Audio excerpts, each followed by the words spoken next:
Identify the sources, food vehicles, incubation periods, symptoms and controls of common food poisoning organisms. Also understand the role of management and environmental health practitioners in outbreak investigation. And lastly, to state the different types of chemicals, metals, poisonous plants and fish that can cause serious problems in the food industry. Don't forget from Lecture 1 that the young, elderly, sick, immunocompromised and pregnant women are most vulnerable, or the at-risk groups, so they are more susceptible to food poisoning than more healthy adults, for example. So the causes of food poisoning include bacteria and their toxins, chemicals, metals, poisonous plants, poisonous fish and shellfish, and molds, or rather the mycotoxins that come from the molds as they grow. The next two slides are definitions. The first one, the definition of bacterial food poisoning. This is an acute disturbance, again acute is quick acting, an acute disturbance of the gastrointestinal tract, sometimes called the GI tract, resulting in abdominal pain with or without diarrhea and vomiting due to the consumption of food contaminated by food poisoning bacteria or their toxins. The causative agent. This is the bacteria, toxin or poison that contaminates the food and causes the illness. The food vehicle is the food consumed that contained the causative agent. Other definitions which are not on this slide include the incubation or onset period. This is the time between consuming a contaminated food and showing the first signs of illness. Also the source. This is the point from which the causative agent first entered the food chain. Also the vehicle that brought the causative agent into the food premises. We need now to concentrate on several different types of bacteria. The first one is Salmonella. This has an incubation period of 6 to 72 hours, usually 12 to 36. Duration of the illness is 1 to 7 days. Symptoms include abdominal pain, diarrhea, vomiting, fever, and there are occasional deaths. Specific characteristics include usually millions required, and there's usually an occasional outbreak. Sometimes they are classified as low dose in high fat foods. There was an example recently with Cadbury's chocolate, and that was Salmonella montevideo, which is a low dose Salmonella bacteria which was present in the chocolate and caused quite a few food poisoning outbreaks. It's a facultative anaerobe. The commonest are Salmonella enterocolitica, which you'll sometimes find in eggs, and Salmonella typhimurium. It's gram-negative, it's rod-shaped. Salmonella infects the gut wall and produces an endotoxin. It tends to peak in summer months. The growth range is 7 to 45 degrees Celsius. The optimum is 37 degrees Celsius, which is blood temperature. There are over 2,500 different serotypes.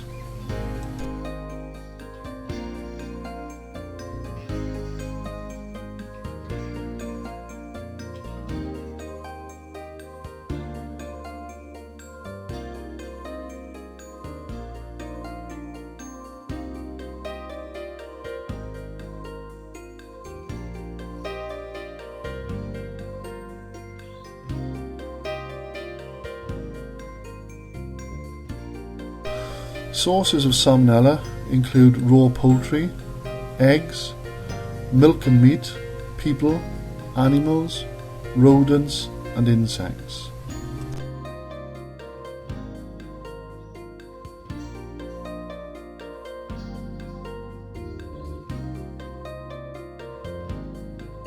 Common food vehicles for Salmonella include cooked poultry and meat, raw milk, egg products lightly or not cooked, for example mousse, mayonnaise and homemade ice cream.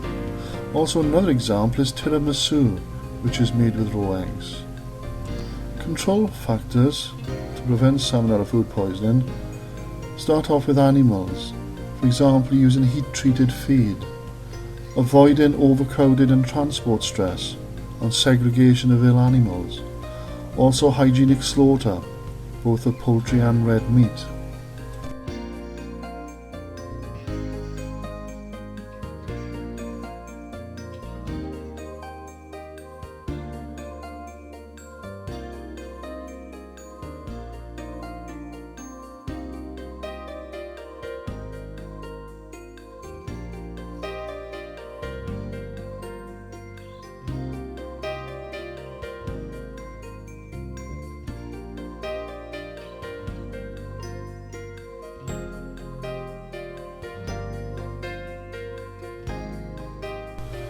Other control factors include the handling of food, avoiding raw milk and raw egg products, i.e. using pasteurised egg products, thorough thawing and cooking of frozen poultry, good personal hygiene of food handlers, especially hand washing, excluding ill people, detection of carriers, with premises good design, a good product flow or linear product flow, also segregation, and lastly integrated pest management.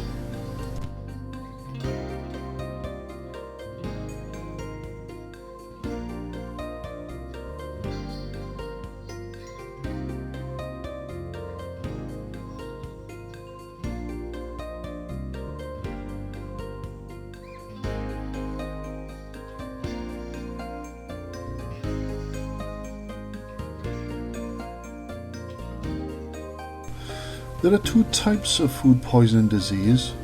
One is an infectious disease, which requires large numbers of bacteria, and the other one is a toxic disease, which is caused by the toxin of the bacteria.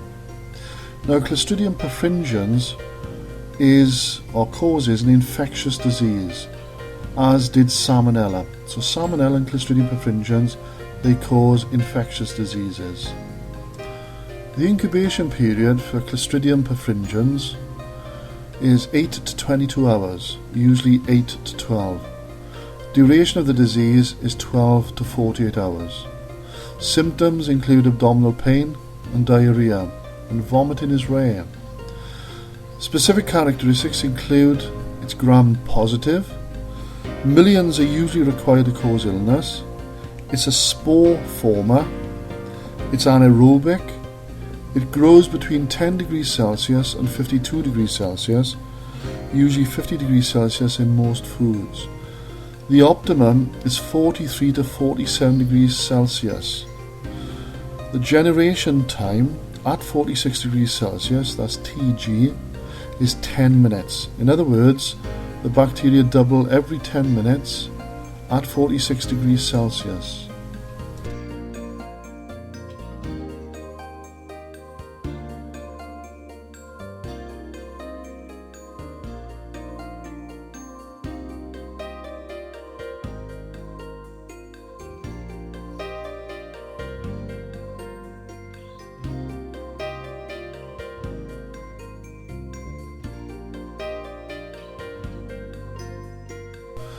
Sources of Clostridium perfringens include humans, animals, feces, sewage, soil, dust, insects, raw meat and raw poultry. Common food vehicles include large pots of stew, gravy or stock, casseroles, rolled joints, meat pies, also slow cooking. Control factors for Clostridium perfringens include separation and segregation to avoid contamination, the use of pre-prepared vegetables, the use of simmering to avoid cool spots and regular stirring, rapid cooling to prevent multiplication of vegetative cells from spores, refrigerated storage at less than 5 degrees Celsius, good personal hygiene, joint size, meat size limited to a maximum of 2.25 kilograms, and good cleaning and disinfection regimes. Staphylococcus aureus. This causes a toxic disease. In other words, it's the toxin that causes the problem, the food poisoning disease. It has an incubation period of between 1 and 7 hours. During that time it produces an exotoxin in food. Duration of the illness is between 6 and 24 hours. Symptoms include abdominal pain, vomiting and prostration. Diarrhea is not common. Specific characteristics include it's a gram-positive coccus, it requires millions, it's underreported, and it can be aerobic or anaerobic. The growth range is between 7 and 48 degrees Celsius. The optimum temperature is 37 degrees Celsius, again, which is blood temperature. The generation time at 10 degrees Celsius, if we keep it at a lower temperature, is 30 hours. In other words, at 30 hours, that bacteria, Staphylococcus aureus, will double every 30 hours. It's salt tolerant, or another word for that is a halophile. It produces a heat-resistant exotoxin, which requires 30 minutes boiling to destroy. The exotoxin is not produced in food below 15 degrees Celsius, and 40%, at least 40% of humans are carriers of Staphylococcus aureus. It could be in their skin, nose and throat. It's usually carried in the bodily fluids. Staphylococcus aureus is mainly carried by people in their bodily fluids, such as their nose, their mouth, their skin, in spots, in boils. So anything like a septic cut could exude Staphylococcus aureus contaminated liquids on the fluid. Also, you can find it in raw milk. The common food vehicles for Staphylococcus aureus include milk and dairy products, desserts, custards, cooked meats, cooked poultry, prawns, and anything prepared by food handlers. For example, filled baguettes, rolls, sandwiches, and all high-risk foods. Control factors for Staphylococcus aureus includes good personal hygiene, hand washing regimes, etc., reduce handling of foods, exclusion from people with colds, flu, boils, septic cuts, avoiding raw milk, refrigeration of high-risk food, and the use of waterproof dressings. Bacillus cereus causes a toxic disease. In fact, it's caused by two different types of toxin. There's a type 1 and a type 2. The incubation period for type 1 is 1 to 5 hours, where an exotoxin is produced in the food by the bacteria. The type 2 incubation period is 8 to 16 hours, and there it produces an enterotoxin in the intestine. Duration of the illness is between 12 and 24 hours. Symptoms for type 1 include abdominal pain, nausea, vomiting, and some diarrhea.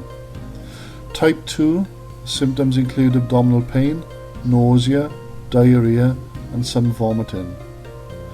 Specific characteristics include it being a gram-positive rod. Millions are required. It's a facultative anaerobe. It's a spore former, like Clostridium, and it produces a heat-resistant toxin. The growth range is between 5 and 48 degrees Celsius. The optimum temperature is between 28 and 35 degrees Celsius.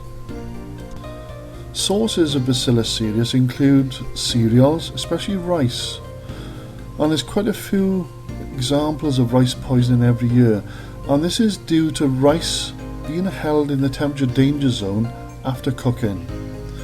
During that time, the spores within the rice germinate. The bacteria then will multiply, and as they multiply, they give off the exotoxin, which poisons the rice. So even if that rice is cooked thoroughly the next day, it won't destroy the exotoxin. So it might be piping hot to eat, but it will still be poisoned. Also, spices, corn flour, sprouting seeds, especially bean sprouts, soil and dust. Common food vehicles include reheated rice, corn flour products, and foods containing spices. Control factors for Bacillus cereus includes cooking and serving directly rather than holding it, hot hold above 63 degrees Celsius, cool rapidly, and in the case with rice, what you should do once you've cooked rice and you're going to use it cold the next day is to cool it rapidly. Firstly by running under cold water until it's cold to the touch, and then refrigeration. Do not leave it out in room temperature or ambient temperature, which is in the temperature danger zone, and as for the reasons I mentioned on the last slide, that's when the toxins will start to appear. Also, the use of refrigerated storage, thorough reheating, avoiding cross-contamination, and good cleaning and disinfection schedules. We've already looked at Clostridium perfringens, which generally is an infectious disease, although it does produce some toxin but not much. But Clostridium botulinum is atoxic, or does produce a toxic disease. The incubation period is usually 12 to 36 hours. Could be anything from 2 hours to 8 days. The duration of the illness, the recovery may take months.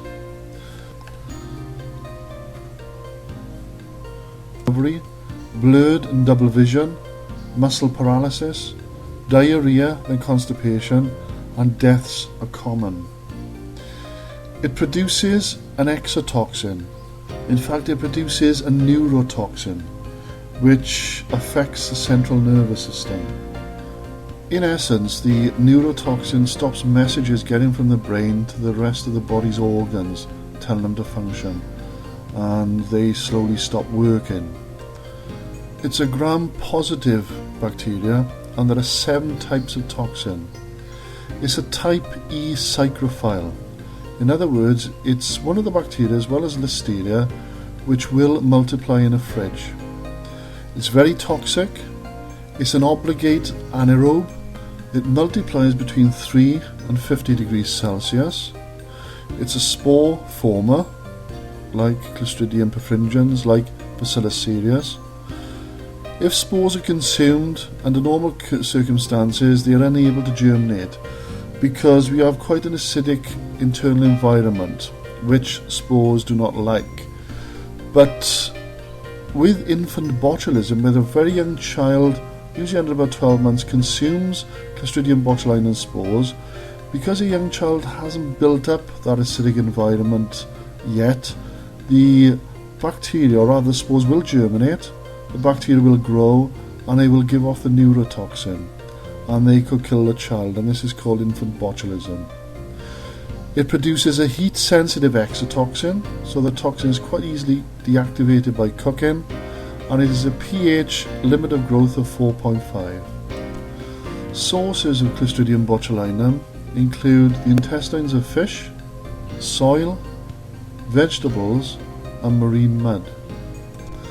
Common food vehicles for Clostridium botulinum includes low acid processed food, canned and smoked fish, bottled vegetables, and honey, which could be responsible for infant botulism.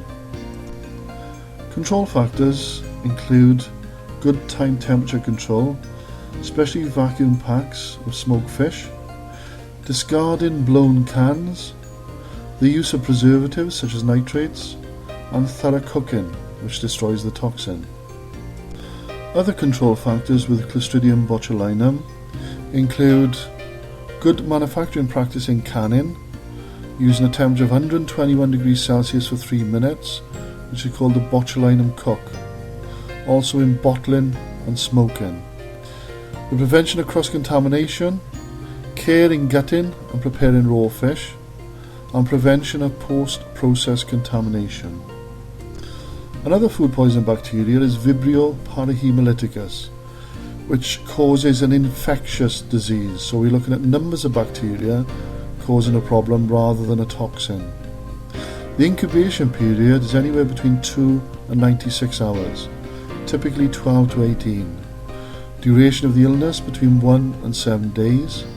Symptoms include diarrhea, vomiting, fever, abdominal pain, and dehydration. Specific characteristics include it being a gram-negative bacteria.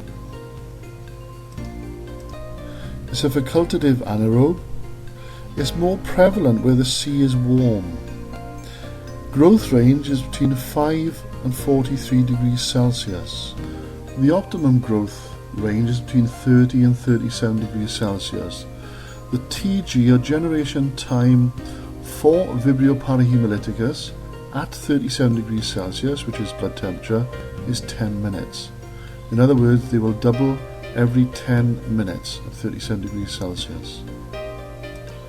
And if you wanted to practice saying that bacteria name, it's Vibrio, which is quite the easy bit, parahaemoliticus. Sources of Vibrio parahaemoliticus mainly include feces and sewage. Common food vehicles of Vibrio parahaemoliticus include seafood, especially prawns, so be wary of prawns that actually grow in warm waters.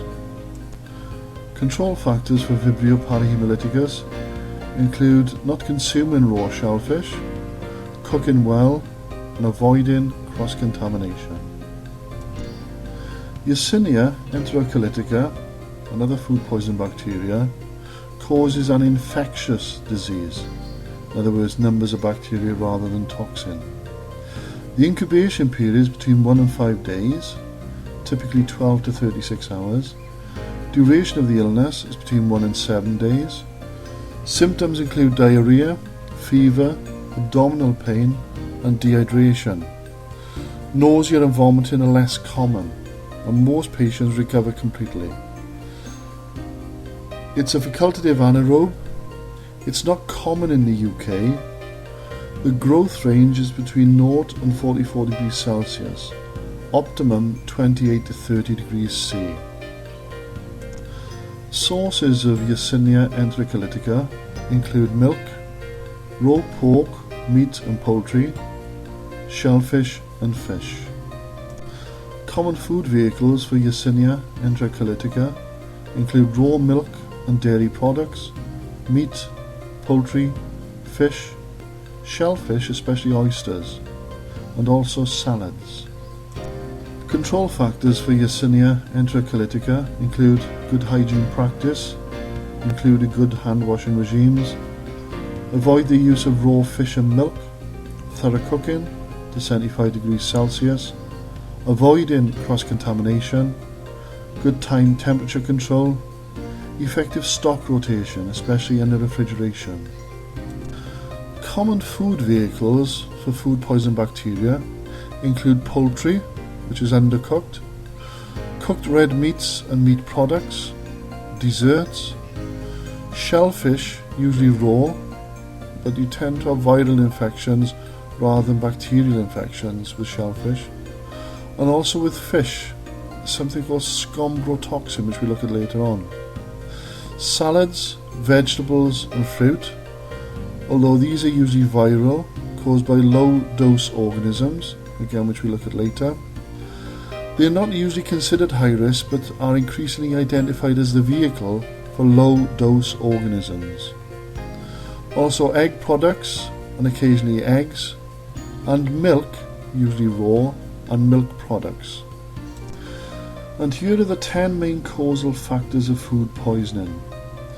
First of all, preparation too far in advance and storage at ambient temperature or within the temperature danger zone, and that causes multiplication of bacteria.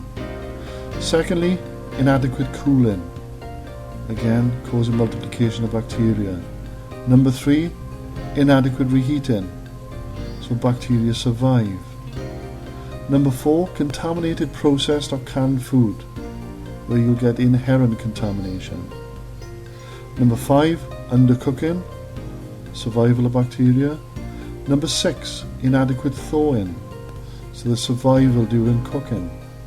Cross-contamination at number 7, where you will get contamination. Number 8, raw food consumed, again where there could be inherent contamination from bacteria and possibly parasites. Number 9, improper warm holding, in other words under 63 degrees Celsius, so there could be multiplication of bacteria. And lastly, number 10, infected food handlers, causing contamination. It's time now to pause or stop the presentation. and go to the website and download the hazards and controls for the 10 main causal factors of food poisoning. Please complete where indicated. Once you've completed the hazards and controls, then you can download the answers from the same page. So what type of management failures can cause food poisoning? First of all, where there's no risk assessment on a menu change, where there's no contingency planning, poor communication between management and frontline staff, management disincentives, cost cutting on equipment, failure to recognise hazards, failure to learn from earlier errors, poor design, unrealistic demands on junior management or untrained staff, and the absence of routine planning and consistent procedures.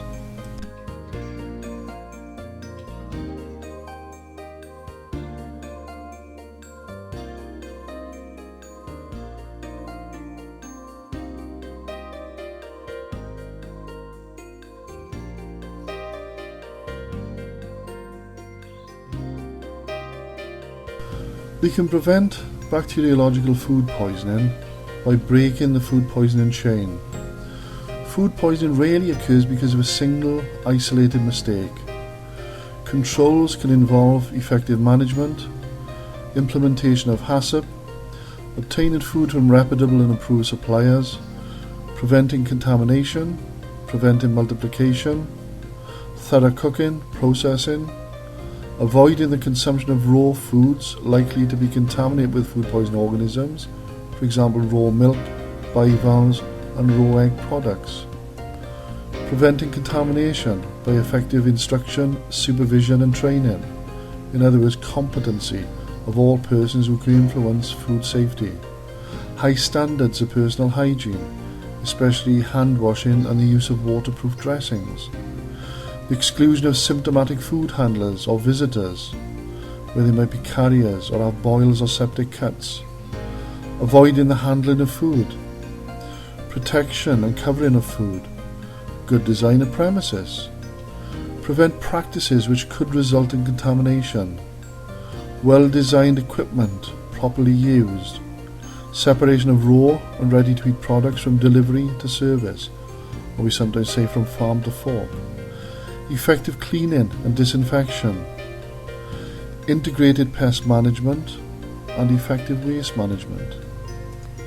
We can prevent multiplication by storing food out of the temperature danger zone, i.e. below 5 degrees Celsius or above 63, although the legal maximum is 8 degrees Celsius or lower.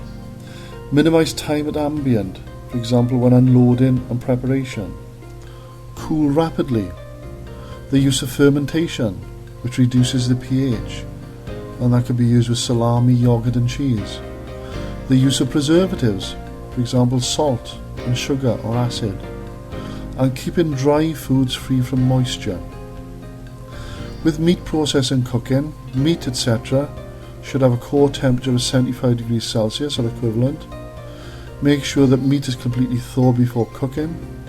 Stews etc. should be round about 100 degrees Celsius. Always reheat to a minimum of 75 degrees Celsius, once only. In Scotland that temperature is 82 degrees Celsius.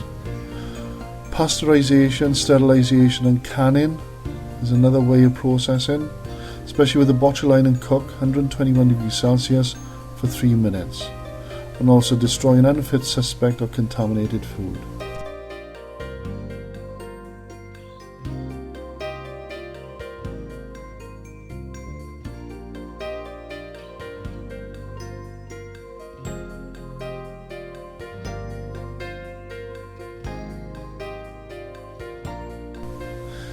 Non-bacterial food poisoning we can get from things like chemicals such as fungicides, weed killers, pesticides, cleaning chemicals and additives etc. Also from certain metals such as antimony, cadmium, copper, iron, lead, mercury, tin, zinc etc.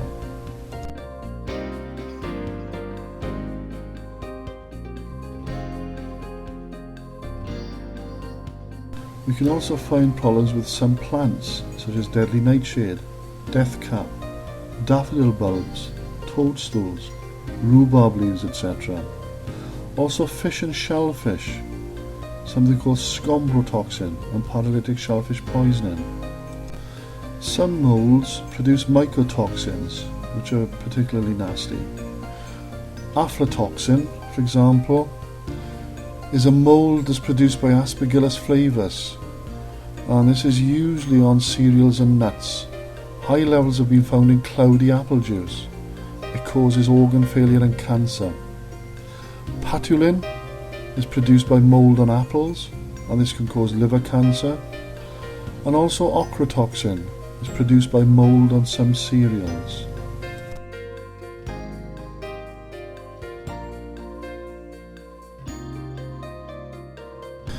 Let's have a look at some detail at the non-bacteriological causes of food poisoning, starting off with chemicals. First of all, incorrect additives used. For example, in some cases where companies have tried to strengthen alcohol by using the wrong type of alcohol. Instead of using ethyl alcohol, they'd be using methyl alcohol. And that was responsible, an example, for causing 15 deaths in 1986. The onset time here is quite quick, between 10 and 60 minutes. Symptoms include vomiting, abdominal pain, occasional diarrhea. The severity depends on the type of chemical and its concentration. Also, you tend with some chemicals, some of the additives, to cause chronic symptoms. In 2003, there was a Food Standards Agency alert on the methanol contamination of vodka and whiskey. Excess additives used in food or drink.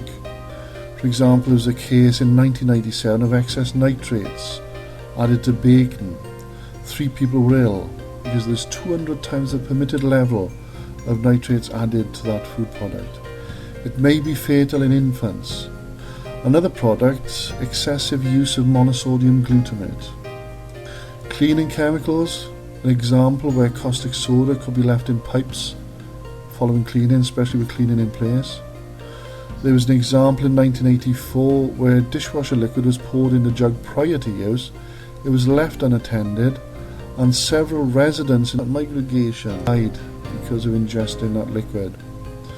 Also in the same year, there was phenol found in mains water.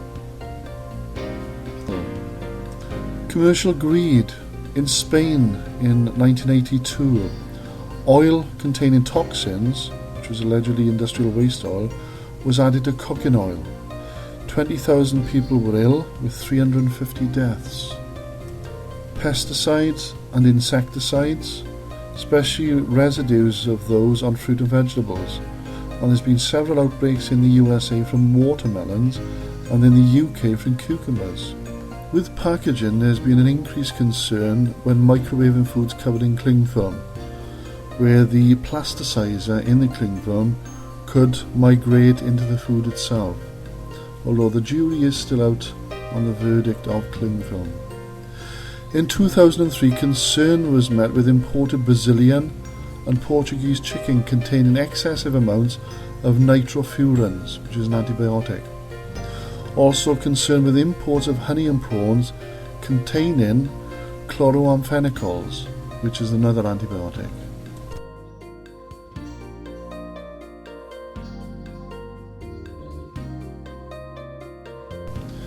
Poisoning from metals. Several metals are toxic. If ingested in sufficient quantity, they can give rise to food poisoning. Symptoms include mainly vomiting and abdominal pain. They develop within 1 hour. Diarrhea is also possible. Acid fruit should not be stored or cooked in equipment containing any of the following metals: antimony, cadmium, copper, lead, tin, iron, zinc or aluminium. In addition to the last slide, the following metals have also caused problems: mercury and chromium. In 2003, the Food Standards Agency, FSA, issued a warning that fish such as marlin, swordfish and tuna contained unacceptable levels of mercury, and consumption should be minimized, especially by pregnant women. Food, especially acid food, should not be stored in open cans as acid dissolves tin, iron and lead solder. New internal coatings and can construction make this less likely, however. Another factor in food poisoning is dangerous plants. However, they are rarely the cause of food poisoning. An examples here are toadstools, which can be poisonous and hallucinogenic, deathcap, which could be mistaken for edible mushrooms, deadly nightshade or belladonna. In 1983, several people became ill after drinking contaminated tea, which was imported from Germany and is contaminated with deadly nightshade. Rhubarb leaves contain oxalic acid, and this can be sometimes concentrated in winemaking. However, it does take 11 pounds in weight of rhubarb leaves to produce a fatal dose, which is about 24 grams, of oxalic acid. Consumption of raw or undercooked red kidney beans can cause problems because of a natural toxin that's present in the beans. Now, red kidney beans in tins are quite safe because they've already been processed, but dry red kidney beans should be boiled vigorously for at least 15 minutes before you use them to deactivate the toxin. And with red kidney bean poisoning, there is a short onset period of between 1 and 6 hours. Symptoms from red kidney bean poisoning include vomiting, followed by diarrhea, and this is caused by the hemagglutins within the toxin. Almonds, or rather underripe almonds, contain prussic acid, which in turn contains cyanide, so be careful with those. Potatoes that are green or sprouting contain glycalkaloid poisons called solanine, which affect the nervous system. Peeling does assist the removal of that poison. An outbreak occurred back in 1987 when 78 school children were taken ill 79 hours after a meal. 17 were hospitalized and 3 became seriously ill. Fish and shellfish poisoning. In certain scombroid fish, for example mackerel, tuna, pilchards and sardines, spoilage bacteria change histidine, which is an amino acid, into histamine, which you'll also find in nettles. The reaction results in toxin formation. Symptoms include burning sensation in mouth, rash, swelling of mouth and gums, headache and nausea, diarrhea and vomiting. The incubation and onset period is 15 minutes to 3 hours. Paralytic shellfish poisoning, or PSP, is the consumption of mussels or other bivalves, and the poisoning is caused by a neurotoxin. Symptoms include almost immediate numbness of mouth, spreading in neck, arms and legs. Death from respiratory paralysis can follow within 12 hours. Diuretic shellfish poisoning, or DSP. This is where shellfish consume toxin-producing dinoflagellates. The toxin accumulates in the gut of shellfish. In 2002, cockle harvested in the Thames was suspended because of the concerns of DSP. Fugu, or pufferfish. The gonads and intestines are deadly poisonous. It's a delicacy in Japan, and the fish are only prepared by licensed persons, and that licensing can take several years. Those persons must take care in gutting the fish, because if any of the poison leaches into the main flesh, then obviously it can cause poisoning, and death is quite likely.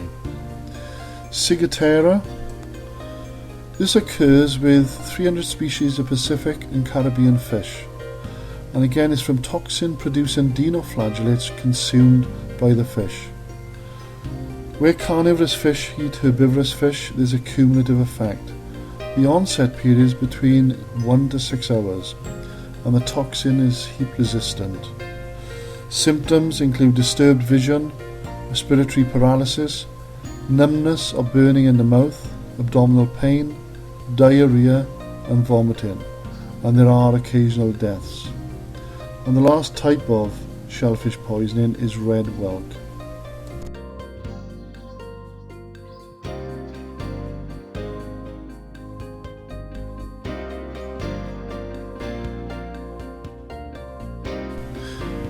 The aims of a food poisoning outbreak investigation, first of all, is to limit the spread of infection and to prevent recurrence. The objectives include identifying the outbreak location, identifying the food vehicle, preventing further sales of implicated foods, identifying the causative agent involved, tracing carriers, especially food handlers, tracing the source of the causative agent, determining the main faults, making recommendations to prevent recurrence, providing data for use in surveillance. A food poisoning outbreak control team is established in the event of a serious or large outbreak, and it consists of several experts: an environmental health practitioner, a consultant in communicable disease control, and a representative of the Health Protection Agency. The environmental health practitioner, or we used to call EHO, Environmental Health Officer, he has an organisational, investigative and enforcement role, and they have skills in inspecting premises and interviewing people. The consultant in communicable disease control, CCDC, these are public health doctors employed by the health authority or local authority who are medical experts and also have an advisory role. The Health Protection Agency staff have considerable laboratory expertise in the control of infectious disease. They receive samples and swabs organised by the environmental health practitioners. They determine the type of organism present in the food, feces and water or on the swab. Since April 2003, most public health laboratories are now combined with NHS laboratories based in hospitals.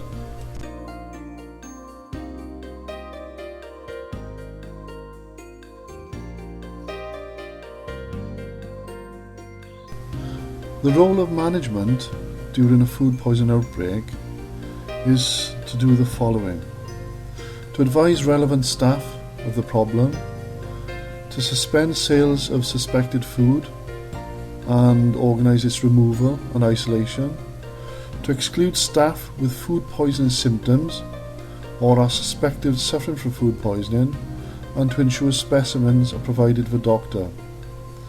Ascertain whether any staff have been ill or have had any septic boils or cuts. Identify which foods are implicated. Have any other complaints been received? To ascertain the food history from farm to fork. To organise sampling. To obtain and check any relevant monitoring records. After clearance from the environmental health practitioner, thoroughly clean and disinfect all relevant work surfaces and equipment before serving any more food. Arrange for a restock, and lastly, be available to answer questions during any subsequent investigation.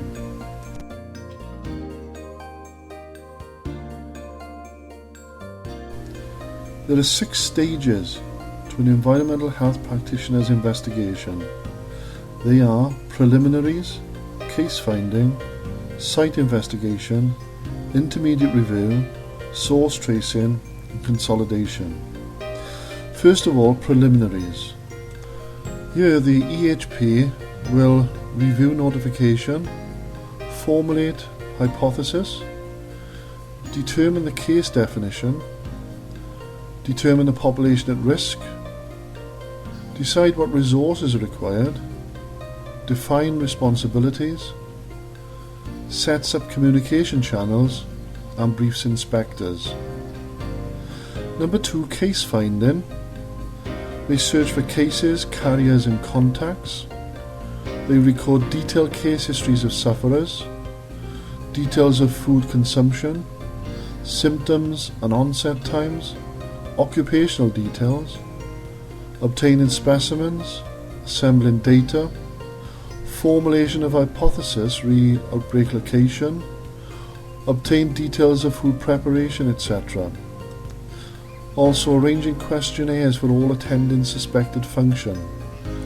Accuracy of details are essential. Number 3, site investigation. They must secure the assistance of the manager or managers, collect menus, details of food and suppliers, identify all food production staff and their functions, obtain staff records and sickness returns, identify food production areas, obtain samples of food and waste if possible, seize or detain suspected food, postponing cleaning and disinfection, terminating or modifying, collecting food or other samples and swabbing surfaces, inspecting and recording site conditions, interviewing managers and staff, and lastly arranging collection of specimens from staff. Number 4, intermediate review. This is where all available data is assembled. They assess the control measures needed. They formulate the hypothesis as to the suspect food vehicle, causal factors and source. They review investigation and determine if the outbreak is foodborne. Is a due diligence defence likely to succeed? If the prosecution is likely, are the statements obtained in accordance with PACE, that's the Police and Criminal Evidence Act. They determine what further evidence is needed. They prepare an interim report and issue a public warning if necessary. Number 5, source tracing. They sample the ingredients used, assess the possibility of organisms surviving processing, analysis of sample specimen and swab results, trace production chain, investigate primary sources.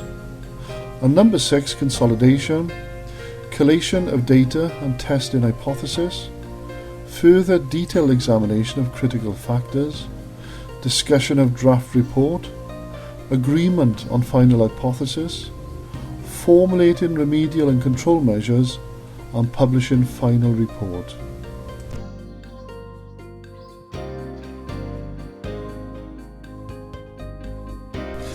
And here are the key points for Lecture 4. First of all, bacteria are the most common cause of food poisoning. We looked at an understanding of the sources, food vehicles, incubation period, symptoms and controls of common food poisoning organisms. Chemicals, metals, poisonous plants and fish can cause serious problems in the food industry. Spores and some toxins are heat resistant. And we looked at the role of management and environmental health practitioners in outbreak investigation.